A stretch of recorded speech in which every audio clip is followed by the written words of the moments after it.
When you hear the word mistake, you're probably thinking about like prepositions or grammar rules, but that is not what I'm talking about here.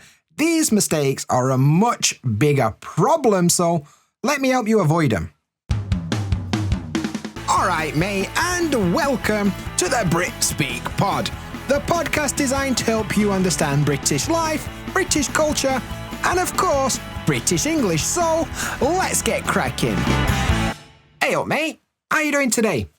Yeah, I'm not too bad. Thanks for asking, and welcome to episode 20 of the BritSpeakPod, where today we're talking all about 3 massive mistakes that language learners just like you make when it comes to learning English. But before we get into all that good stuff, if you're new around here, nice to meet you, mate. My name is Dan.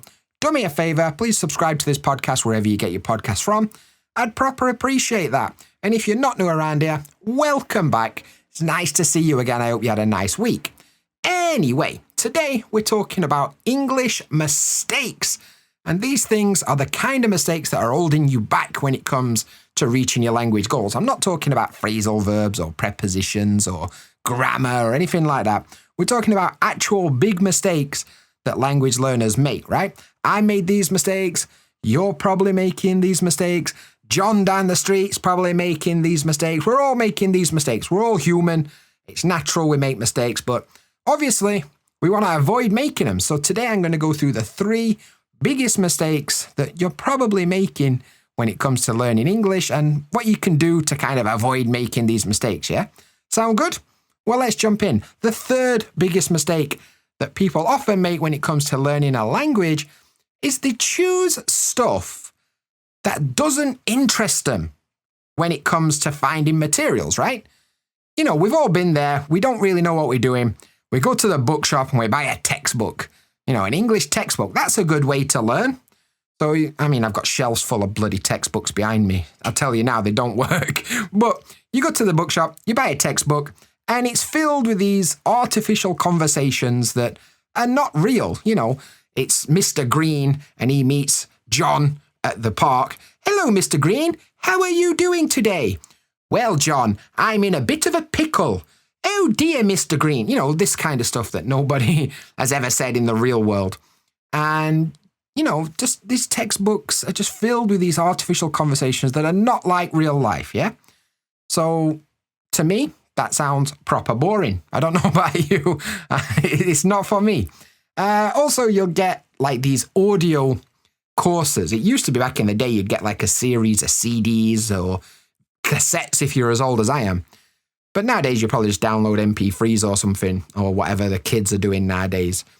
And it's always, you know, it's recorded in 1970 or something. And it's like just the most boring conversations that are not relevant in today's day and age. Or another thing I see people do is they buy these books full of like grammar drills, you know, fill in the gaps and all this kind of stuff. Now, don't get me wrong.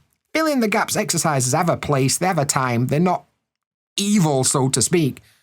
But I don't know about you. It's about as interesting as watching paint dry. Dan, what would you rather do? Would you rather watch paint dry or would you rather do some grammar drills? Well, I've got a bit of a weak heart condition. Staring at the wall might be a bit too exciting for me. It's probably safest if I just do some grammar drills. That's how boring grammar drills are. Like I said, they've got a time and a place, but that time and place is probably pretty boring. So why are English learners so obsessed with these things? Why do people love textbooks and conversations that were recorded in 1970 and fill in the gaps until you're dead?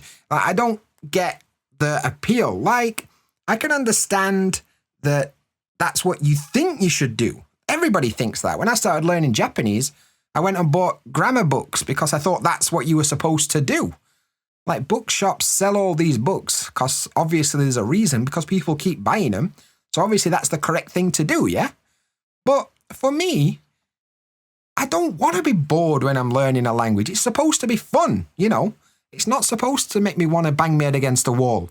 So the solution to this problem then is read, watch, and listen to stuff that you might actually enjoy. You know, if you would enjoy it in your own language, probably you would enjoy it in English too. So why not try and find something you would actually enjoy in your native language, but it's in English, And, for example, if you're interested in football, yeah? Why not go and watch football with English commentary? Why not find a podcast about football? Why not read articles on the BBC website about football in English? You like football, you're going to learn English, combine the two, it's a bit more interesting, isn't it? It makes more sense. The problem then comes is that these real world materials are not designed for English learners. And this is what puts a lot of people off.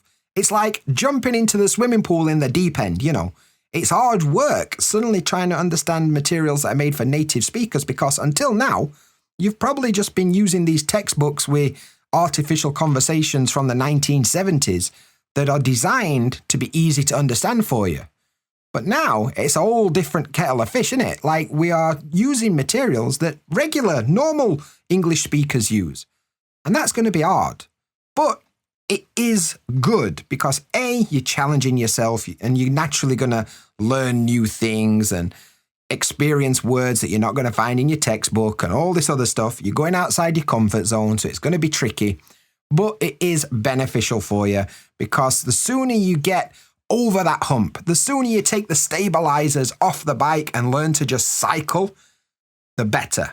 It's going to make you a better English speaker and it's going to be fun. It's going to be more interesting than filling the bloody gaps for the 1800th time, So if I were you, what I'd do is go on, Spotify or YouTube or whatever and find something that you're actually interested in, but for English native speakers and use that to learn English. That sounds more interesting to me. I don't know about you. So yeah, ditch your grammar books and use something that you're actually interested in. That's mistake number 1. Well, the third mistake on the list. You know what I mean. Number 2, the second biggest mistake that people usually make when it comes to learning English is you focus way too much on grammar and vocabulary, but especially grammar. English learners love grammar. I don't know why, but it seems to be it's the holy grail of English. If I can understand all of the grammar, I'm going to basically be a native speaker. I hate to break this to you, but that's not how this works. If you learn all the grammar, great, you know a lot of grammar. It don't make you any better at using English, to be honest. Grammar is not as important as you think. Let me give you a situation. Let's imagine we're in the train station, yeah? And I come up to you in my broken English and I say, ticket, train, buy, where? You know what I want, right? I want to know where I can buy a train ticket. And I just said 4 random words with 0 grammar. But you understand what I meant. So that logically tells us that grammar is not the be-all and end-all of communication. Communication is about getting the meaning across. It's not about doing it in the most perfect way possible. So, in that case, we could say that English is not like maths. Maths is very much like an equation and you put the things in the right place and you get the correct answer. In English, there is no correct answer. There's lots of ways to do things and they're all equally correct. There's not just one way to talk about the past. There's not just one way to explain what you like. There's more than one way to do all of these things. And just understanding grammar is not going to help you because native speakers, we often just ignore it anyway. For example, I'll give you a call on Monday is correct, yeah? But I'll give you a call Monday is something that native speakers say all the time. We just skip the preposition because we want to, So even native speakers don't fully follow grammar rules, so why are you trying to memorize all of them? That don't make sense. And kind of going back to what I said earlier, it's proper boring, just trying to memorize grammar all the time.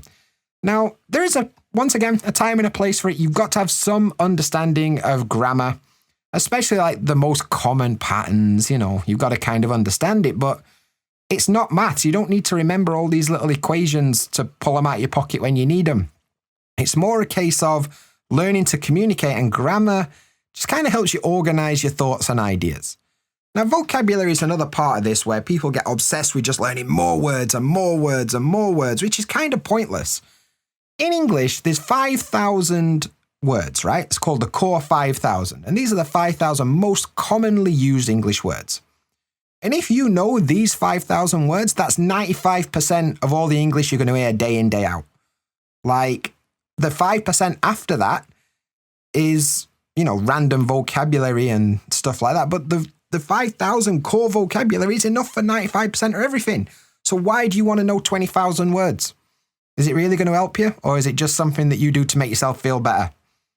You need to answer that question yourself. For me, I just need enough vocabulary to get by, and then I'll pick the rest up as I go along. I'm not going to spend hours and hours just, constantly learning new words. It's kind of boring for me. I don't really get it. So the best piece of advice I can give you then is once you've got a rough idea, you've got the 5,000 core vocabulary and you've got a rough idea of English grammar. You don't know everything, but you know enough to get by. At that point, ditch the books, ditch the vocabulary books, get rid of them, and stop memorizing stuff and start acquiring through real materials. In the last part, I explained that you should be using native materials to learn English from. And as part of that process, you're naturally going to pick up new words and grammar patterns just naturally through listening and enjoying that material. If a grammar pattern comes up and you really don't understand it, sure, look it up, but don't worry about it that much because it's not going to happen to you every single day. Same with vocabulary. If a word comes up 3 or 4 times and you don't know what it is, look it up, but it's not the be-all and end-all. As long as you can basically understand what's going on, that's enough. That's fine. And yeah, don't worry too much when you're speaking about grammar and vocabulary either. Like when you're in a conversation, I have a lot of conversations with English learners in my private lessons where they'll kind of stop in the middle of their sentence while they kind of run through all the different grammar patterns in their head to see which one is the most perfect. Don't do that. Don't do that. Just speak, and naturally over time you'll just improve grammar just by kind of absorbing it from native materials, and you'll understand which grammar should be used in which situation. So yeah, stop worrying about it too much. That's a big mistake that's holding you back. You're better off just acquiring new grammar and new vocabulary through real, authentic materials. And that leads us on nicely to the biggest mistake that language learners make when it comes to learning another language. It's a big one, and I can almost guarantee you do this as well. I know I do it. And it is being afraid of making mistakes. I'm sure you've all heard this before. Now, it's very easy for me to sit here and say, stop doing that. Stop being scared. Has that ever worked in the history of the world? Like, stop being scared. Oh, all right, then I will. Thanks for mentioning it. I'll just turn that off, shall I? Naturally, we're going to be afraid when it comes to, especially speaking in English, right? Because, in our native language, we can express ourselves really well, but in English, we can't do it as well. And if we make a mistake, we're scared that people will laugh at us or think that we're unintelligent or think that we don't deserve this job or blah, blah, blah, blah, blah, blah, whatever reasons you want to come up with. And that's just naturally human behavior. We don't like to be wrong. We don't like to look like an idiot. But it is absolutely necessary. Look at this scenario. If you avoid speaking in English because you're scared of mistakes, and this is really common. I've met thousands of English learners that will actively avoid conversations, especially with native speakers, because they're scared of making a mistake. So great. That means you don't actually use the English you're learning. You don't actually improve at all. And you're just kind of left in that loop of studying grammar that we talked about earlier, which is boring. The whole point of learning English is to use English. So why are you avoiding it because you might make a mistake? You're not perfect. You're not supposed to be perfect. The point is that mistakes are not the end of the world. I'll tell you right now, native speakers probably don't give a shit if you make a mistake. If you use a slightly wrong grammar pattern or you use slightly the wrong word, but they understand what you're talking about, they don't give a shit. Honestly, they don't care. They've got more important things to care about than whether you said the right word or not. As long as the meaning gets across, no harm, no foul, everybody's happy enough. The only person that really cares is you. Most native speakers probably wouldn't even notice. to be honest. So they're not the end of the world. But what they are is a really important chance for you to learn something new, right?